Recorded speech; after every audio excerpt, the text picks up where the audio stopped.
Welcome class seventh. Class seven के student जो पढ़ रहे हैं वो है चैप्टर 2 बायोलॉजी का, चैप्टर 2 क्लासिफिकेशन। क्लासिफिकेशन में हमने किंगडम के बारे में जिक्र शुरू किया था। हमने आपको बताया था कि अब 5 किंगडम का सिस्टम लागू है। 5 किंगडम में पहला किंगडम है monera, in which the bacteria are included. पहले ये प्रोटोजोआ में आते थे, लेकिन उसके बाद थोड़ा सा कन्फ्यूजन हुआ सेल वॉल का और इनकम्प्लीट न्यूक्लियस का, तो फिर इनके लिए अलग एक किंगडम बना दिया गया, किंगडम मोनेरा। उसमें जितने भी बैक्टीरिया हैं, वेदर दे आर हार्मफुल और बेनिफिशियल, वो सब उसमें इंक्लूड किए गए हैं। उसके बाद दूसरा जो हम पढ़ रहे हैं, दूसरा किंगडम है फंजाई।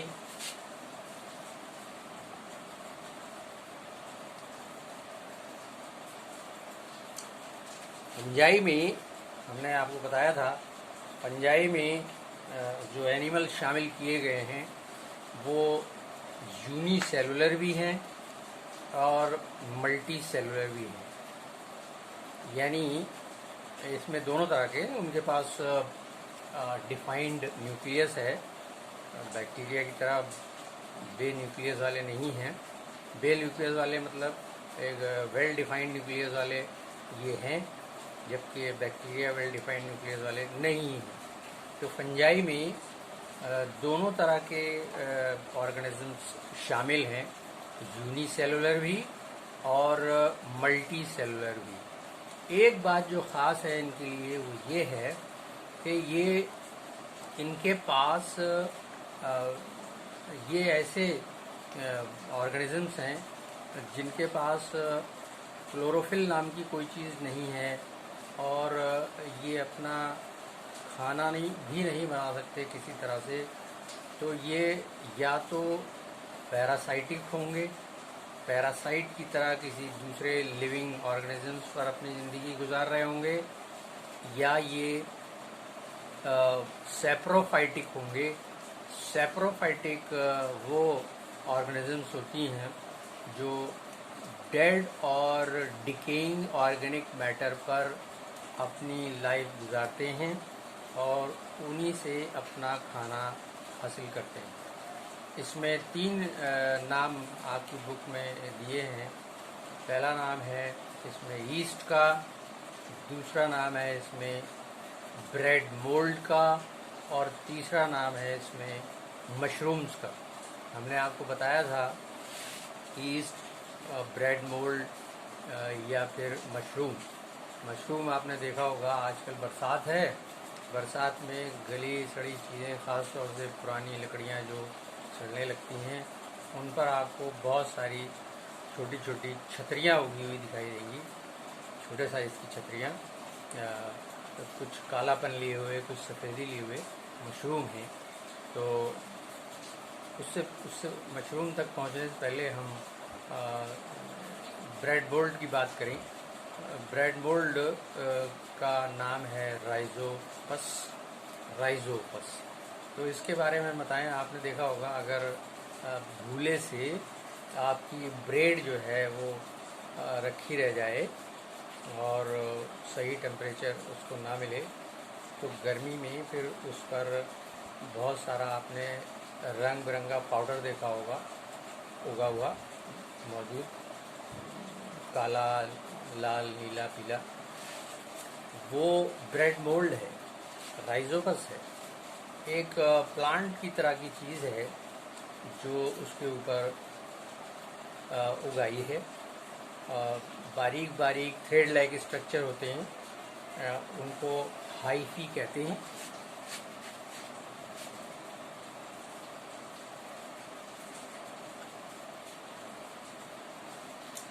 हाइफा सिंगुलर है, हाइफी प्लूरल है।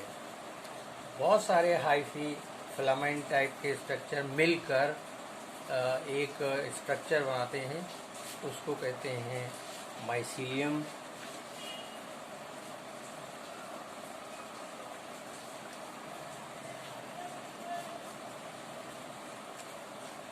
अगर आप डायग्राम देखें तो ब्रेड पर ये उगे हुए दिखाई देंगे।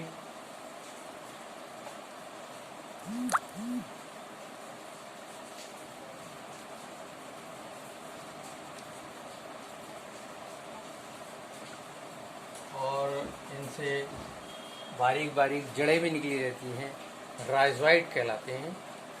जड़ें इसकी राइजोइड कहलाते हैं। और इनके ऊपर कुछ फिलामेंटस स्ट्रक्चर निकलते हैं जो स्पोरेंजियोफोर्स कहलाते हैं। तो ये इसके रूट्स हैं, राइजोइड्स।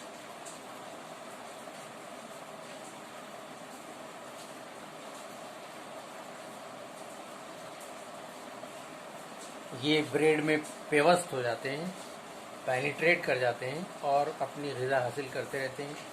और ऊपर जो स्ट्रक्चर हम ज़रा बड़ा करके आपको दिखाई देते हैं, एक स्ट्रक्चर इसमें ऐसा बना रहता है, उसको स्पोरेंजियोफोर कहते हैं।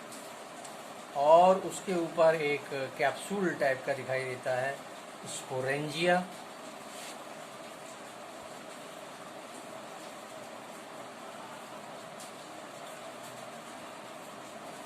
और इस स्पोरेंजिया के अंदर डेवलप होते हैं स्पोर्स।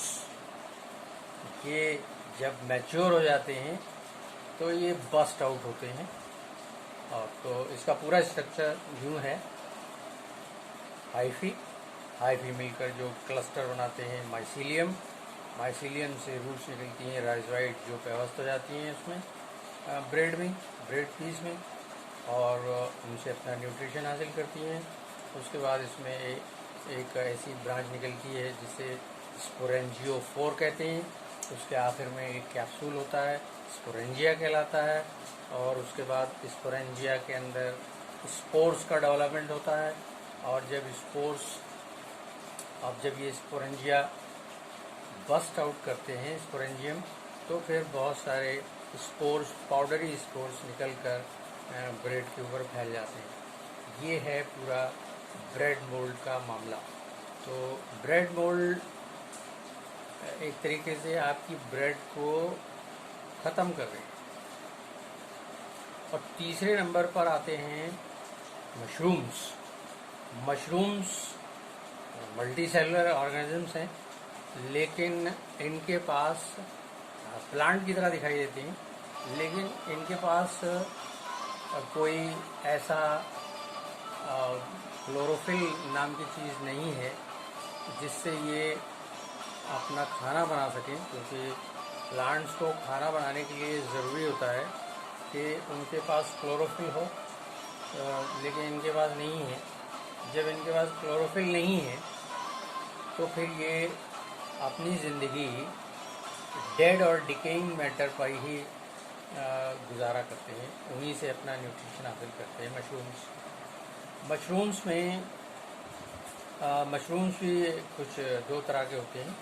एक वो मशरूम जो नहायत जहरीले होते हैं, और एक वो मशरूम जो नहायत न्यूट्रिशियस होते हैं और जिनको ग़िज़ा के तौर पर खाया भी जाता है।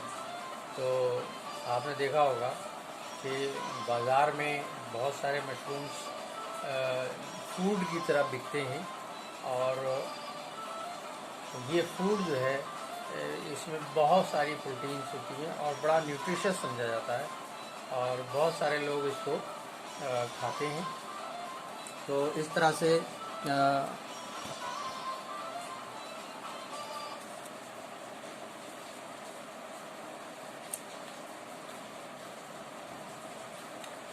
अब फंजाई में एक ख़ास बात और हम आपको बताएं।